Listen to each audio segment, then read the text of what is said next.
Hola, bienvenidos a Crónicas de un Debray Anunciado. Soy Diego, soy escritor.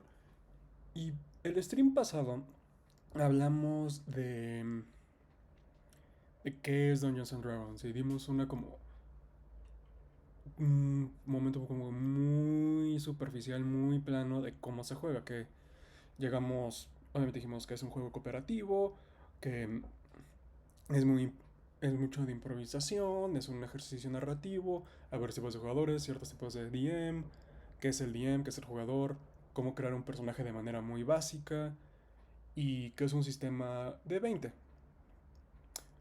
Hoy vamos a hablar sobre D&D de una manera, para los que no sepan, es un separador de libros. Es una manera un poquito distinta.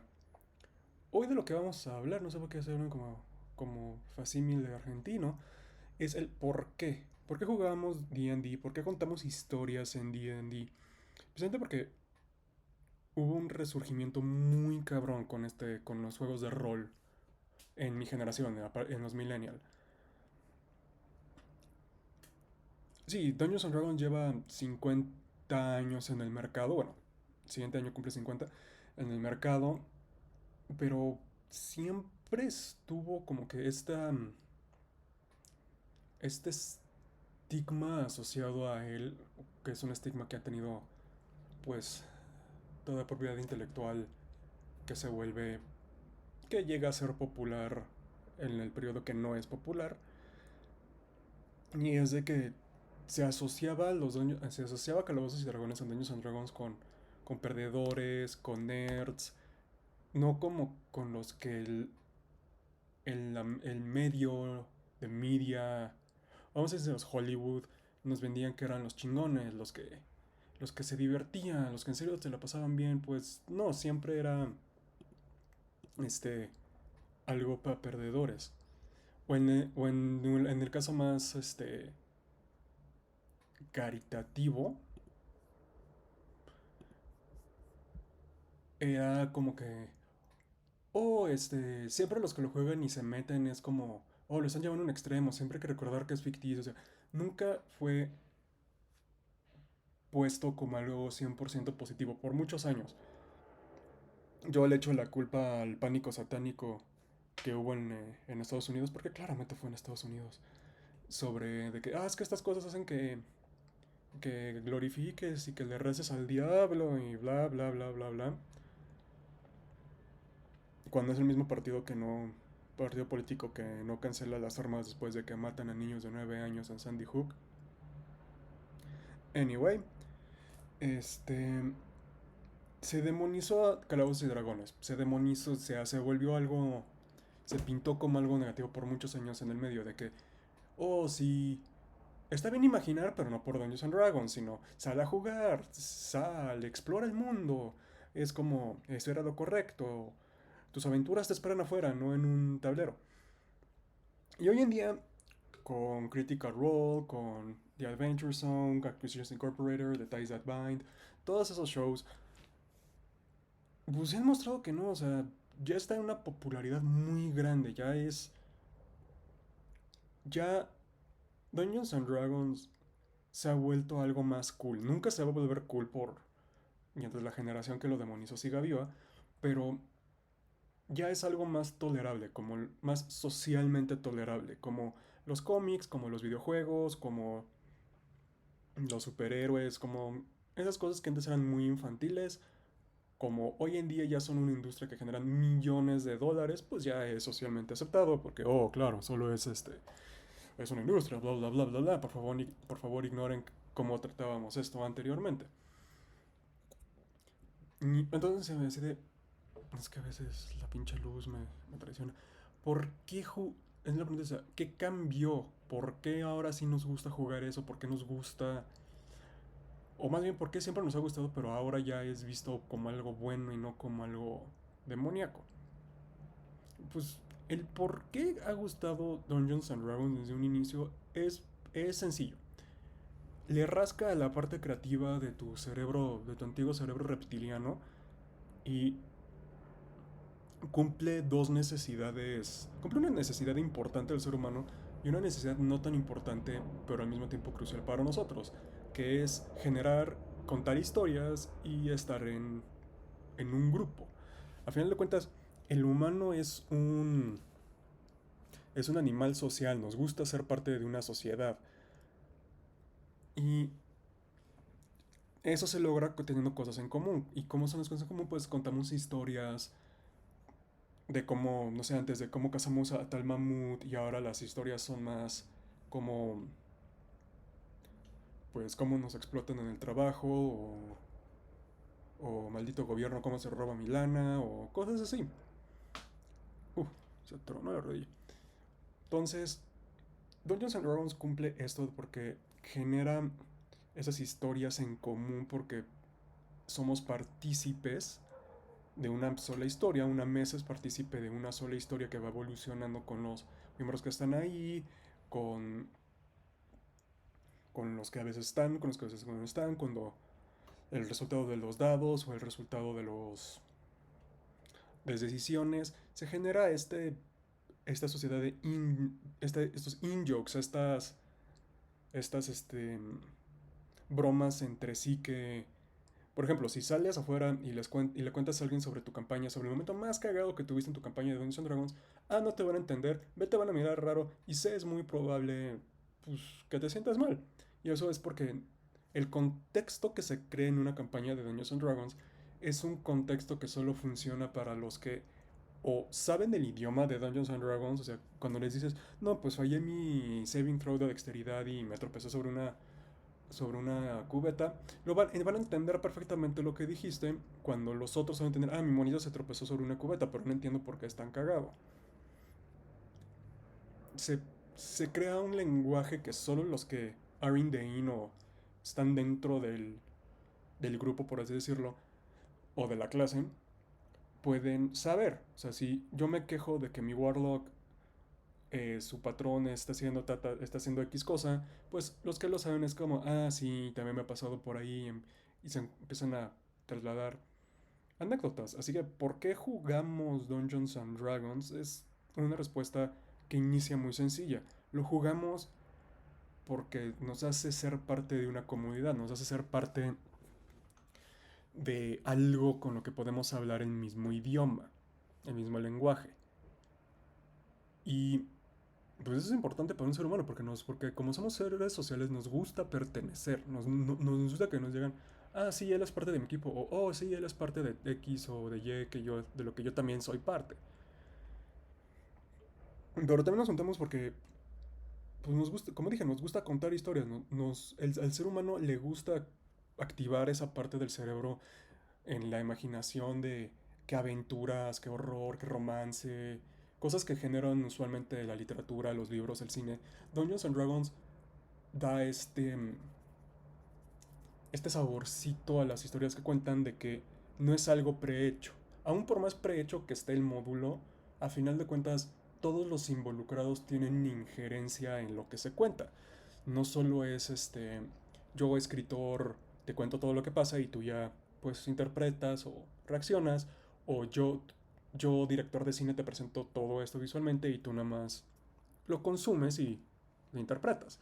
Aquí no hay cabida a interpretación a posteriori del evento, porque en el evento te estás involucrado, estás siendo partícipe. Entonces, tu interpretación no es canon en el sentido de que lo que tú crees y cómo tú reaccionas es lo que sucede dentro de la historia. Así que la injerencia, el balance de poder, por así decirlo, está más equitativo entre DM y jugadores que entre escritor y lector, entre director y, y audiencia, etcétera, etcétera, etcétera.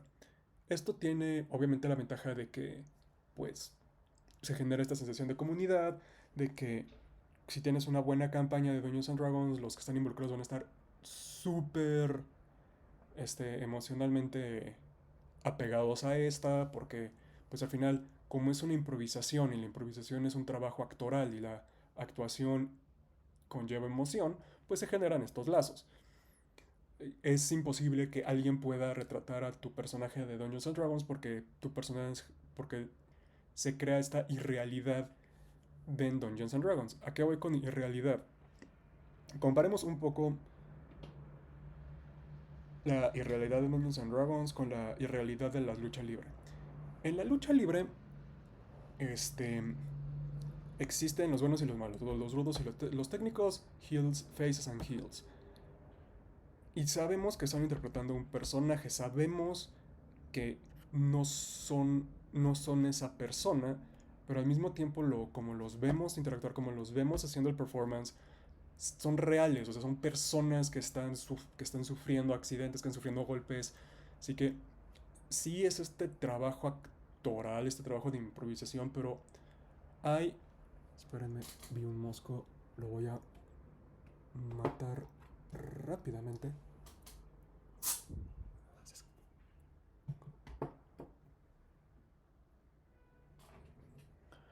En fin, se genera esto de que es algo físico, algo que tú puedes tocar, algo en lo que tú tienes hasta cierto punto cierta injerencia, pero al mismo tiempo hay este elemento fuera de ti, este elemento fuera de tus decisiones que influye lo que hace un luchador, lo que hace un resultado, igual puede ser una herida, puede ser algo así. Y Dungeons and Dragons tiene algo similar, esta irrealidad del asunto. Pero ¿cómo se manifiesta esta realidad? ¿Es en accidentes? ¿Es en problemas backstage? ¿Es en problemas con creative y cosas así? No. Esto, este dadito, este es dado del sistema, el sistema de rol, el random number de esto es lo que le genera una irrealidad a Dungeons and Dragons que permite que se haga una separación entre persona, personaje y hecho.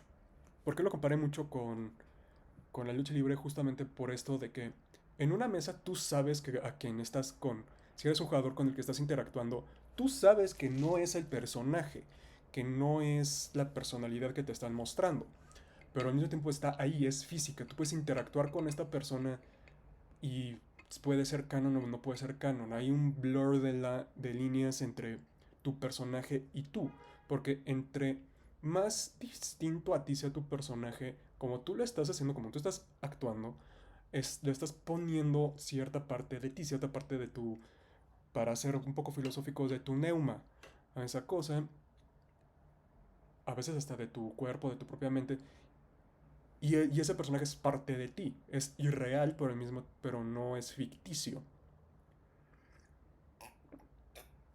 O más bien dicho, o sea, sí es ficticio y es irreal, pero no es falso. Así como un personaje en la lucha libre no es falso, aunque no es real. Y entonces, pero al poner estos daditos y que de repente tires y que te sale un 20 natural o que te salga un uno, hace que tus decisiones es, hacen que tú tengas, que tu injerencia sea de tal manera que aunque sí influyes, no es tu responsabilidad. Me da cuenta, es como, y chin, yo tenía planeado este mega evento, esta mega cosa, pero el dado no funcionó. Así que eso evita que se genere mala sangre, eso evita que se genere, que la irrealidad se vuelva realidad. Porque a nadie le gusta que sus personajes sean menos, sean torpes o voy a ser sincero, a todos nos gusta ser el principal de las historias en las que somos partícipes. Al utilizar el dado de cierta parte del jugador es lo que te permite no ser, no tener la responsabilidad de siempre tener las buenas decisiones, de siempre hacer lo correcto. Es como cuando un luchador de repente tiene un accidente, pues toda la campaña, en ese sentido, toda la historia que se estaba contando, se tiene que adaptar. Ahora sí que la irrealidad de Dungeons and Dragons es de que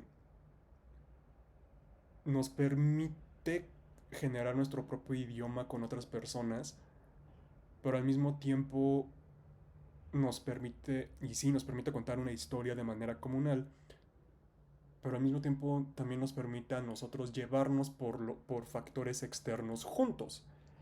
Es decir, yo como DM perpetuo y no me molesta ser DM porque tengo ciertos problemas con control, especialmente en lo que se trata de historias, pues a mí me permite este azar de los dados, pues sí, que a veces no me van a dar el resultado que yo quiero o como a mí me gustaría presentar la historia, pero me obliga justamente a improvisar, a estar en mis pies, a dejarme llevar por los dados y a ver cómo yo llevo la historia para donde quiero o cómo puedo hacer que tenga sentido para donde me lo lleven. Es este acto de randomness, del azar, que le da una carne muy padre a Dungeons and Dragons. Y por eso es por lo que lo jugamos. Pero ahora sí, se oye en ese caso, pues posiblemente una historia de ese estilo es el mejor tipo de manera de contar una historia. No, no. No hay mejor tipo de contar una historia. Simplemente hay historias que solo se pueden contar en cierto medio, de cierta manera, y esas son las historias con las que te quedas.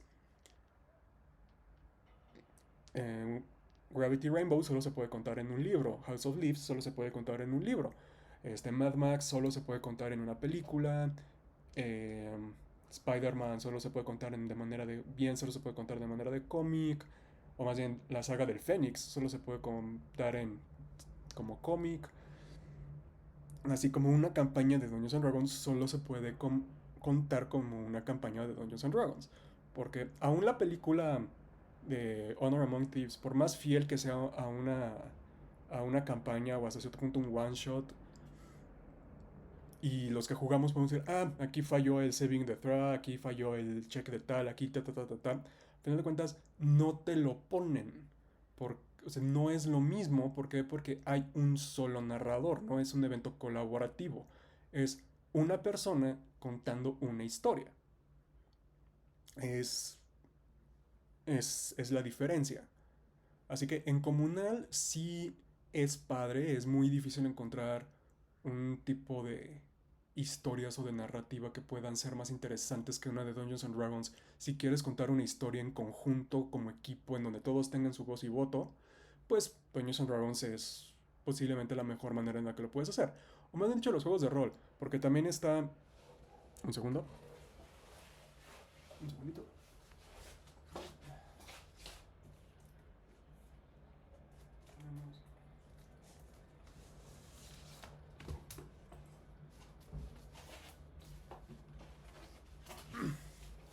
Y también tenemos esta madre, que es otro de los juegos de rol más populares, que es Vampire the Masquerade del mundo de la oscuridad, de White Wolf.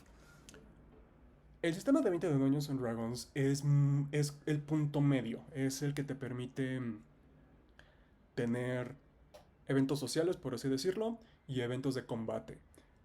Vampire the Masquerade, este monstruote, que también es muy bueno, está más enfocado a que tú roles cosas sociales. Es más para jugadores que no necesariamente quieren estar constante, o sea, tener peleas, sino solucionar cosas, o sea, que sus poderes influyan más en la historia narrativa que solo en combate. Dungeons and Dragons es mucho más flexible. Este también tiene su sistema de combate, pero Vampire the Masquerade es un sistema con este tipo de dados. Es un sistema de... Yo le digo... 1, 2, 3, 4. De D10. Nada más tengo que confirmar. Porque solo juegas con este tipo de dados. En donde tienes success, success crítico y blanks y fallos. Y también tienes tu dadito de golpes que recibes crítico. Fallos y todo eso. Es mucho más streamline, pero en ese streamline o más enfocado se vuelve un poquito más complicado. Ahorita nada más es cuestión de ver cómo es la hoja de personaje y cuántos dados tienes que tirar y todo eso. Pero tiene sus ventajas y sus desventajas. Así como es como otro género. Es más, pongámoslo así. Tabletop Gaming o Paper and Pen RPG es literatura. Sí, es literatura. Vampire the Masquerade es el género de 10 10 de vampiros, porque también hay de hombres lobo, hay de magos, etcétera. En Dungeons and Dragons es el género D20 de fantasía. Aunque también hay módulos ya más de ciencia ficción con Star, no me acuerdo qué. Y a lo que iba con esto es que aún dentro de este sistema comunal en el que se puede contar, también hay mejores herramientas para contar cierto tipo de historias. Por ejemplo, si estás jugando Vampire o en el mundo de oscuridad, por la propia premisa del mundo de oscuridad, pues sabes que va a ser una historia con mucho diálogo, con muchas interacciones de personajes, posiblemente con traiciones, o más bien con intrigas políticas y personales, cuando en Dungeons and Dragons puede ser un poco más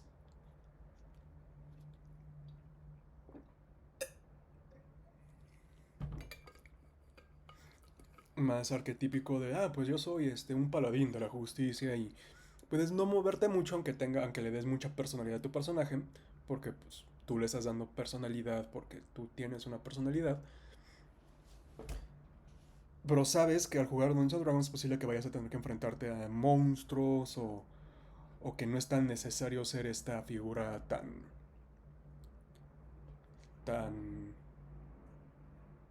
compleja. Y eso también se traduce en ese tipo de rol en videojuegos. Tienes los sencillos como los Elder Scroll, que es simplemente subir tu estatus para subir tus numeritos y hacer más daño. O Baldur's Gate, de que tienen un dado virtual, pero también tienen estas mecánicas para que no se repita lo que a veces sucede en muchas campañas de que puedes o rolar muy mal o rolar muy bien, sino el dado kármico te mantiene un poco más balanceado. O tienes el caso de Disco Elysium o Disco Elysium, en donde tus estatus lo único que hacen es decirte qué tan fácil o qué tan difícil va a ser un chequeo, pero no te garantizan una ventaja o una desventaja, lo único pues, es más en la suerte. Y también es un propio de la propia historia de Disco Elysium de que los fallos son parte de la historia y te genera una separación entre ti y personaje. Les recomiendo mucho si tienen PlayStation o Xbox, Steam, donde esté saliendo, que descarguen y jueguen Disco Elysium. Es un es una de las historias más agresivamente inteligentes que he experimentado en mi vida. Es 10 de 10. O si pueden ver un walkthrough, véanlo, pero hagan el let's play que vean, hagan el esfuerzo de que sea alguien que usualmente tome decisiones similares a ustedes, porque o si no los va a frustrar mucho el juego. Anyway, en este caso es por qué jugamos. Y ahora, ¿por qué contamos historias en estos juegos? Porque si yo quiero contar una historia, aunque sea comunal, ¿por qué no nada más la platico? ¿Por qué nos contamos en círculos y cosas así? Y esto tiene que ver más con lo que mencioné de... Porque también lo único que estoy haciendo ahorita es medio presión. Es mostrarles los dados que tengo. Y es justamente, aunque esto es un contador de vida de Magic, este, esto. Esto es por lo que contamos historias, porque es una historia tan única la que se puede contar en Dungeons and Dragons por virtud de que de dados, que de cosas así, que por más que lo planees y por más que lo lleves, siempre te van a salir sorpresas, y lo estoy diciendo como Dungeon Master. Como jugador, tú puedes tener tu propio backstory, tu propia historia, y puedes estar de acuerdo con el DM de yo quiero que suceda esto. Y la acción puede ser cómo se resolucione, ya depende pues, de factores que no necesariamente están bajo tu control, aunque los stats altos son para darte cierto colchón de cosas que pueden pasar. Dicho esto, vamos a hacer un ejemplo de cómo armar una campaña de Dungeons and Dragons y de cómo contarla. Agarremos, no sé, voy por un libro, vamos a agarrar un libro. El único setting que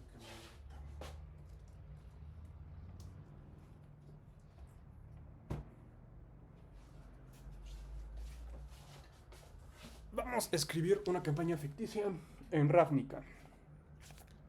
Para los que no sepan, Ravnica es uno de los bloques más populares de un juego de cartas llamado Magic, que ahorita les muestro.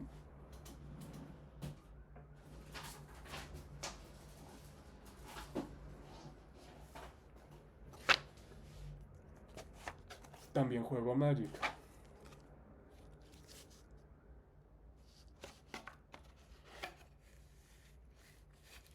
Yo nada más quería ver las cartitas un poquito. Cuando digo en la descripción que soy un nerd tamaño Kawama, no lo digo de dientes para afuera. Soy un nerd tamaño Kawama.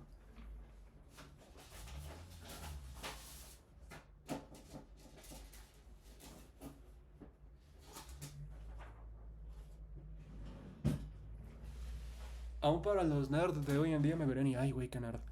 Pero Magic the Gathering es un juego de los 90 o finales de los 80, ahorita les digo. Magic. Sí, 1993. Soy 2 años más viejo que Magic.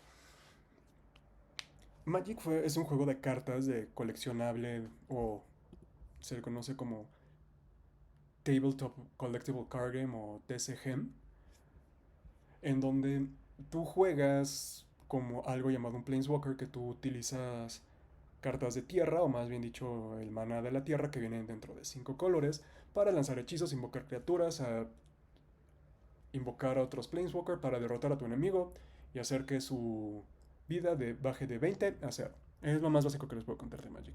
En el setting de Magic, en general, la magia está presentada en 5 colores, o las energías están presentadas en 5 colores, técnicamente 6, pero ahorita hablamos de eso. Es rojo, verde, blanco, negro, azul. Cada uno de esos colores son un arquetipo. Rojo es agresivo, es de que quiero matar esto rápido. Negro es pues que te voy a robar la vida y me la voy a dar a mí, de que aunque me mates a los monstruos voy a utilizar mi cementerio de cartas para seguir trabajando esto, de plagas, etcétera, etcétera, etcétera. Blanco es más de defender, de generar varias cosas que por sí solas no sean muy fuertes, pero que se juntan y pegan muy fuerte ya como equipo, como un ejército. Verde es de voy a ir aguantando un poco hasta que pueda invocar estas criaturas enormes, enormes, enormes, enormes, que hacen como 10 de daño, 16 de daño y tienen todos estos efectos. Es como el juego para más pacientes. Y azul es magia, es hechizo, es yo no te voy a permitir a ti jugar. Azul tiene fama de ser muy culero a la hora de jugar, aunque a estas alturas los 5 colores están más o menos balanceados. Yo diría que blanco necesita un poco más, pero eso ya es cuestión personal. En Ravnica existen los planos. Los planos, al igual que los planos de Dungeons and Dragons, son diferentes settings.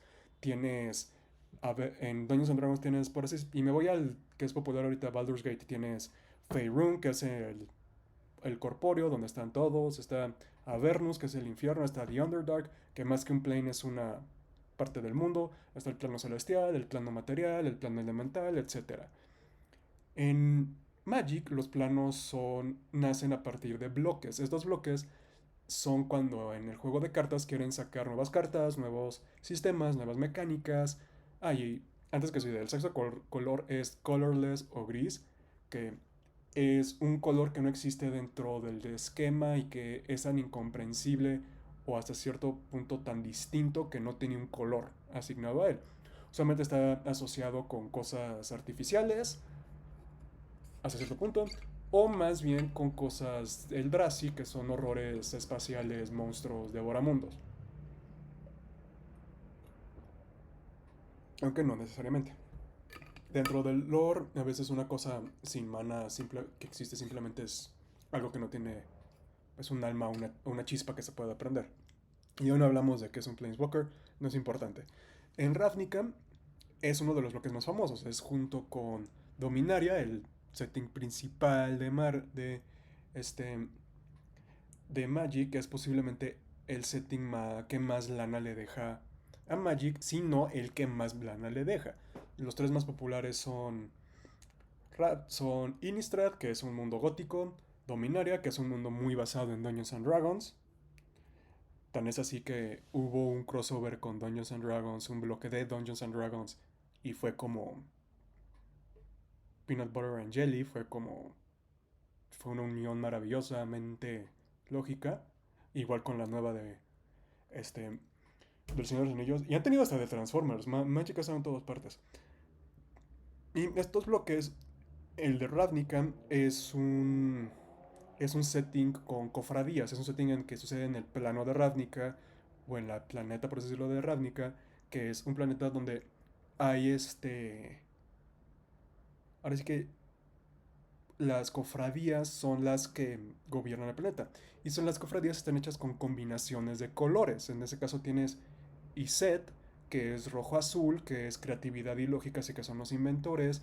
Tienes Rakdos, que es rojo y negro, que es como esta pasión pero oscura, tenebrosa que manipula.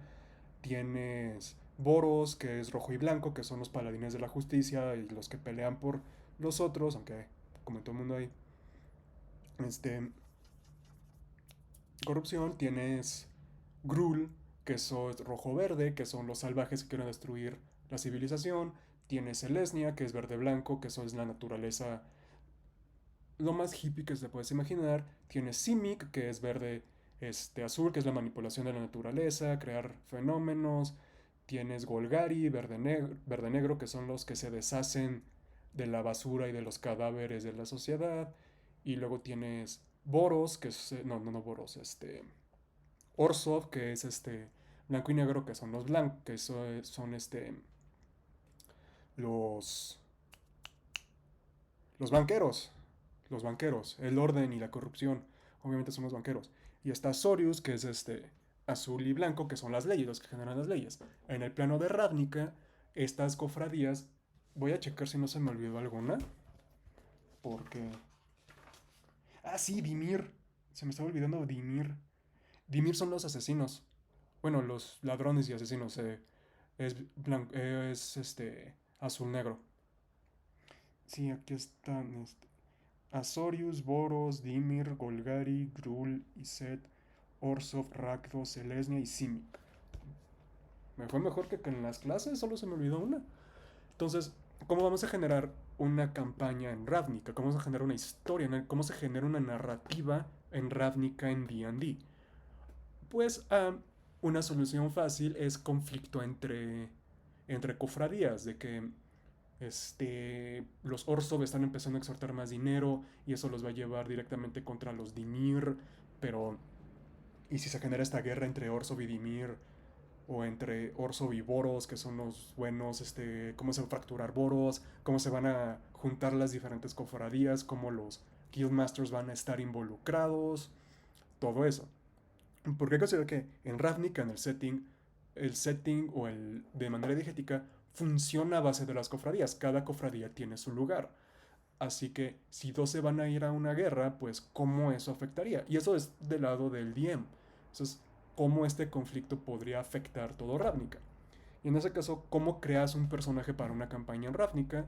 Pues obviamente inicias con tu, como ya dijimos, con tu raza, con tu clase, con tu alineación moral, porque en Dungeons and Dragons, se me olvidó decirles, existe el alignment chart, que es lo más ignorado, especialmente en mis campañas, porque no puedes destilar a toda una persona, a todo un mundo que es una persona, un ente vivo, a él solo es esta cosa moralmente. Es muy simplista, para mi gusto, pero tienes un grid, un cuadro en donde tienes esta moralidad que es ley, caos, bueno, malo, y en medio pues está neutral. Son 9 cuadrados. Tienes a los lawful good o a los buenos. Es que no quiero decir legal porque tiene otra connotación legítima o lícito, vamos a decirlo lícito. Los buenos lícitos, los buenos que son los que cuya moralidad es siempre va a ser el bien, pero se rigen por reglas estrictas, de una manera estricta, que pueden ser reglas personales o reglas societales. Los buenos neutrales son los que siempre van a buscar hacer el bien, pero saben que a veces que las leyes tienen su lugar, pero que también desobedecer las leyes no es malo porque las leyes están hechas por entes falibles. Los buenos caóticos, que son los que van a hacer el bien, pero lo van a hacer a su manera. Las reglas no importan, ellos van a hacer lo que es moralmente correcto, no importa qué.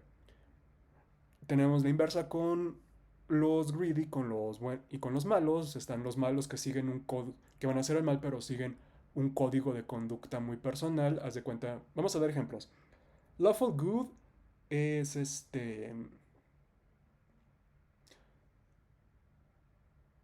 de cierta manera, vamos a ponerle Superman. Superman sigue las leyes y sigue su propio código de conducta, usualmente, aunque yo también que diría es Batman queda más como Lawful Good porque tiene un sistema de moral tan fuerte que no lo rompe aún por el guasón. Ellos dos son Lawful Good, no van a romper sus leyes, ya sean propias o las que ellos siguen por voluntad, no las van a romper.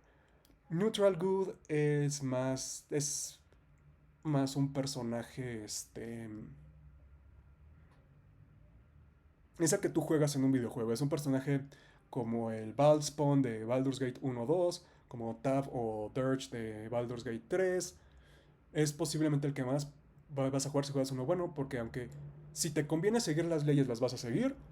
Si te conviene romper las leyes, no las vas a seguir. El Lawful Good es un personaje muy antihéroe, en el sentido de que está dispuesto a cruzar líneas que otros no podrían, pero al final de cuentas, y de manera no equívoca, hacen el bien, buscan el bien.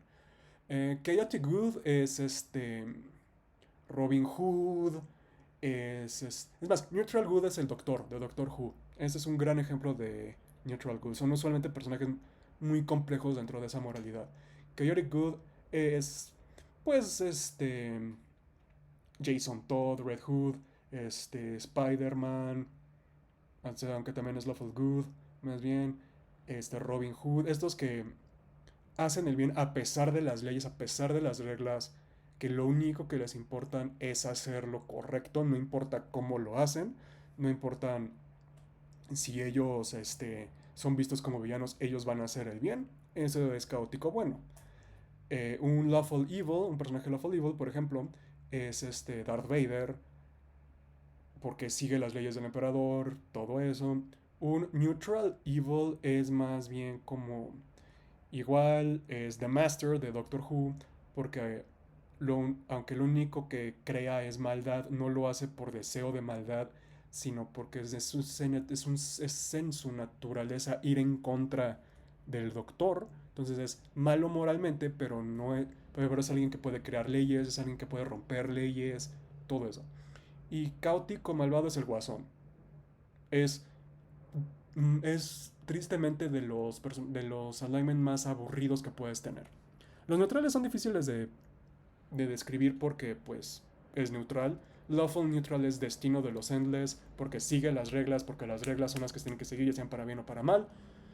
Un personaje verdaderamente neutral o neutral es pues, que no cree en la moralidad binaria, pero sí hay cosas reprensibles, objetivamente malvadas y objetivamente buenas, pero puede ir para cualquier lado. Y caótico neutral tiene mala fama en los juegos de rol, porque son los que, yo soy caótico neutral, tienes de dos. O te vas a tocar un personaje muy bien escrito que sí va a ser caótico, jajaja, divertido, pero que va a tener, porque va a ser interesante moralmente, o sea que puede enganchar a la audiencia. El Conde de Montecristo es un gran ejemplo. Este. Dr. Jekyll y Mr. Hyde, que es la misma persona. Hulk. Todos ellos son caóticos neutrales. Porque por más bien que quieran hacer, también pueden hacer increíble daño a otras personas y a otros inocentes. Pero también te puede tocar el que solo lo voy a utilizar como excusa para echar pedo, para echar desmadre, para pues agüitar un poco la fiesta, un poco la campaña. Yo no juego con eso. Y una vez que ya lo escoges, en algunas mesas es importante para tu personaje. ¿Por qué dije esto para Ravnica? Porque sí hay cofradías en Ravnica que están más enfocadas hacia cierto alignment. Por ejemplo, Boros es Lawful Good, Azorius es Lawful Neutral, Orsov es Lawful Evil. Todas esas cosas influyen en la decisión de qué personajes van a crear. Y una vez que tu mesa tenga las cofradías que deciden, tú como Dungeon Master ahí tienes que pensar, ok, ¿cómo voy a hacer que estas cofradías se involucren? Si si escogen, por así decirlo,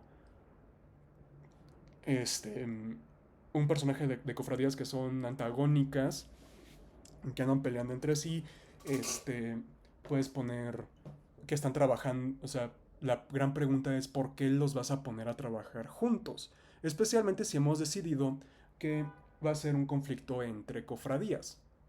Puede ser que vayan a utilizar a los miembros de esa cofradía como chivos expiatorios para romper la excusa y ya irse a una guerra abierta en Ravnica. Pueden, que sea un intento de trabajar civil buscando, no sé, a un asesino o algo por el estilo. Y conforme esto vaya avanzando, las sospechas y las paranoias de cada cofradía se van empeorando hasta que se divide, se dividen y ya son 6 contra 5, 5 contra 5, ya se empieza a quebrar Ravnica. O igual, dependiendo de los dados, dependiendo de la decisión de estos personajes, resulta que hay otro jugador dentro de Ravnica que puede ser, no sé, lo puede sacar de otro plano, porque Ravnica es conocido como un plano donde llegan otras gentes de otros planos u otras dimensiones. Puede ser que Vecna llegó a Ravnica, puede ser que, no sé, puede ser que Nicole Bolas, otro gran enemigo de Dungeons and Dragons, está planeando conquistar Ravnica y el setting y la campaña te cambia de misterio entre cofradías a la guerra de la chispa, que es otro bloque muy importante actual en Ravnica, o como tú quieras, o sea, tú puedes decidir para dónde el jefe final, por así decirlo, a un inicio, y esto puede ir cambiando. ¿Por qué? Porque tus personajes van a ir tomando decisiones y conforme van subiendo de nivel, especialmente en el módulo de Ravnica, van a cada vez a ser personas más importantes dentro de su propia cofradía. Cada vez su voz va a importar más. Así que si es un equipo que se une y que se genera esta familia, por así decirlo, pues la guerra entre cofradías no va a tener tanto sentido porque cada vez las voces importantes van a ser más fuertes y van a llegar pues a enfocar a las cofradías al verdadero enemigo y Ravnica vive una vez más, depende de cómo les vaya en el combate. O pueden ser de que, por más que lo intenten, al final de cuentas las cofradías se van a ir a guerra y ya la historia cambia a que ya no lo intentan detener, sino ya se vuelven unas guerras civiles entre las cofradías mientras está la guerra entre cofradías. Se puede volver este desmadre tipo Game of Thrones. Todo depende. Ay, la silla. Todo depende de estas maravillas, de estos daditos, de estos que tiras y cómo saquen. Porque, y este es el tip más grande que les voy a dar a todos los que alguna vez quieran hacer una campaña de Dungeons and Dragons y quieran ser el DM. Sí tengan unos arcos en general de a dónde quieres ir, cómo va a evolucionar, cómo va a progresar la historia hasta X punto, pero al mismo tiempo, de sesión a sesión, lo único de lo que se tienen que preocupar es cómo van a iniciar y cómo van a terminar. ¿Qué hook los va a llevar a la siguiente sesión? Que cómo terminan es cómo van a iniciar la siguiente. Lo de en medio van a tener que improvisarlo, van a tener que ver cómo están rolando sus jugadores, cómo ellos están interactuando, de qué mood están, porque igual esta sesión no va a ser tan pesada en cuanto a historia y va a ser como más en combate porque quieren descargarse los jugadores, o va a ser más ligera porque se van a ir de shopping y pues se la quieren pasar bien. Tú te vas a ir, tú te tienes como DM que acostumbrar, que aceptar y acoplar de lo que tú vas a narrar, tienes que estar cambiándolo y manipulándolo para que pues todos se las pasen bien. Porque puedes forzar una historia, pero eso solo va a hacer que tus jugadores se aburran. Puedes permitir que sea muy improvisatorio, pero al final de cuentas todos se van a aburrir porque pues ya no sabes para dónde va. O porque se perdió la seriedad diegética. Recuerden, pueden tomarse la historia a la ligera, pero no la creación de esta. Respétense como creadores, ya sea de historias, contenidos, narrativas, etcétera, pero pueden tomarse la historia más a la ligera. Este stream se ha vuelto mucho para DMs, me he dado cuenta. Entonces,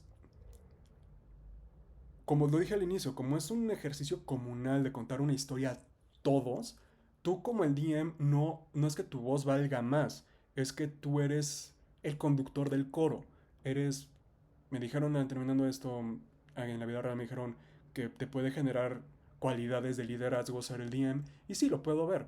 Esto de saber cómo llevar a todos al mismo camino o al camino que se está forjando sin que se pierdan o que si haya mala sangre, pues es el trabajo del DM. Tú eres el que les vas a presentar la historia y los jugadores son los que se van a encargar de descubrirla o qué van a descubrir de tu historia. Esto no quiere decir que ustedes tienen que llegar con ya todo planeado. Ayuda especialmente, por ejemplo, en Ravnica, saber quiénes son los guildmasters o las relaciones ya creadas entre uno y otro, pues eso ayuda a contar una historia.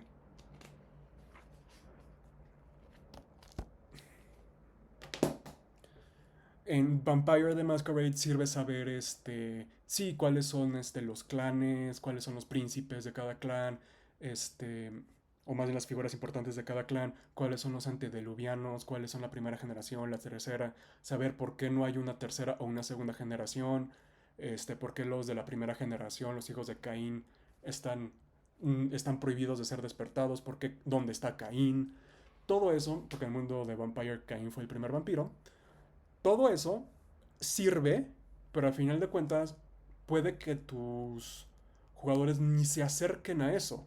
Pueden que tus jugadores por decisiones y por dados se vayan a otra cosa y ese conocimiento se queda contigo y lo puedes comentar, o sea, puedes usarlo para enriquecer la historia, pero no tienes por qué forzárselos a nadie. Así que, ¿cómo creas una historia, una campaña para Dungeons and Dragons? Nada más creas el esqueleto, nada más puedes crear el esqueleto. Todo lo demás, o el setting si es algo completamente nuevo, todo lo demás lo van a ir creando en conjunto. Y van a decir, pero Critical Role, Matt ya tenía planeado Vecna, o en el tercero está Predathos con la luna roja de Rudius, o en el segundo y cosas así. No, Matt Mercer, un gran DM, como Critical Role son campañas de formato muy largo, lo que hace es, como le estoy diciendo, les pone pequeños arcos. Les pone ahora el arco de. En el Underdark. Ahora el arco de las pruebas. Ahora el arco de la Raven. De los vestigios. Porque ya está de los Briarwood. Ya apareció Vecna. Así que ahí nos estamos enfocando con los dragones. O sea, hay mini arcos que van. Que son suma a más uno. Es decir, está la historia y se le va sumando más uno, se le va sumando más uno, se le va sumando más uno. Y él va a empezar, y él sí bailando a Vecna desde un inicio. ¿Por qué? Porque el setting originalmente de Exandria pues es Pathfinder y estaban contando una historia más, pues en Pathfinder, en Faerun. Así que, obviamente un jefe final divertido es Vecna, así que, ¿cómo lo voy vendiendo desde un inicio? ¿Cómo voy vendiendo el final de la campaña uno? La campaña 2 si algo de lo que siempre nos quejamos los que lo vimos, es que nunca hubo un villano principal hasta Lucien, hasta el final. Y es porque los propios jugadores en combate habían creado tan buena sinergia de multiclases o de clases o de equipo que era muy difícil que un enemigo sobreviviera un encuentro para ser el villano de ese arco, para ser un villano que lo llevara más. Por eso es más intriga política, más pequeñas cosas, pequeños conflictos que escalan pero se solucionan hasta que aparece uno resucitado de un personaje, un player character muerto, ella mata esforzándose en, ok, aquí como es el final, ya lo voy vendiendo de otra manera. El 3 es más como una historia de horror cósmico porque hay ciertas dudas, pero siempre está presente la luna roja hasta que la luna roja empieza a cobrar más importancia y es ahorita el main foe, el culto a la luna roja en la campaña. Entonces, regla número uno.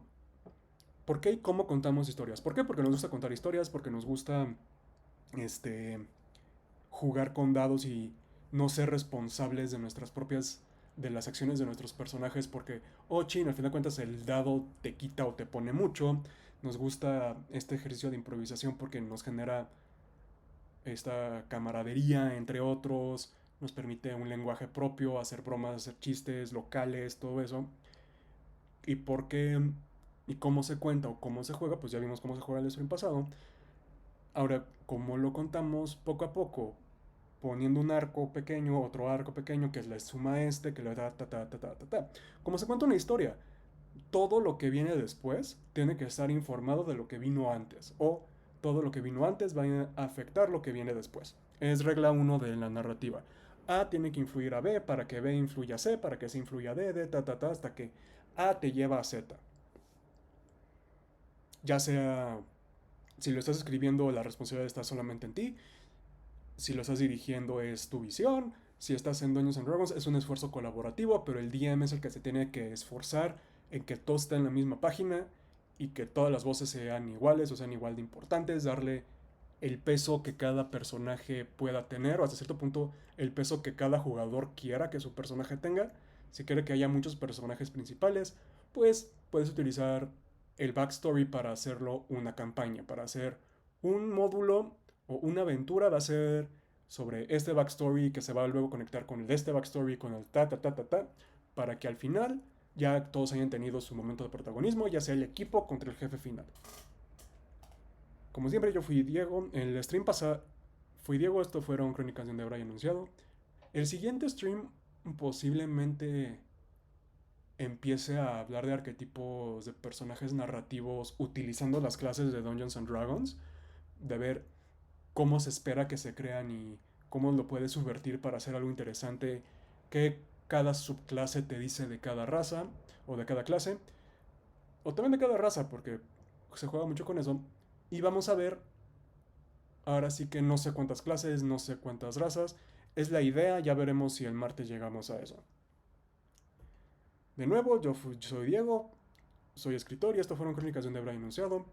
El stream estará, el VOD, el VOD estará arriba en el castillo de Otranto mañana a las 3. Y ahí pues los veo el siguiente martes. Sean buena gente.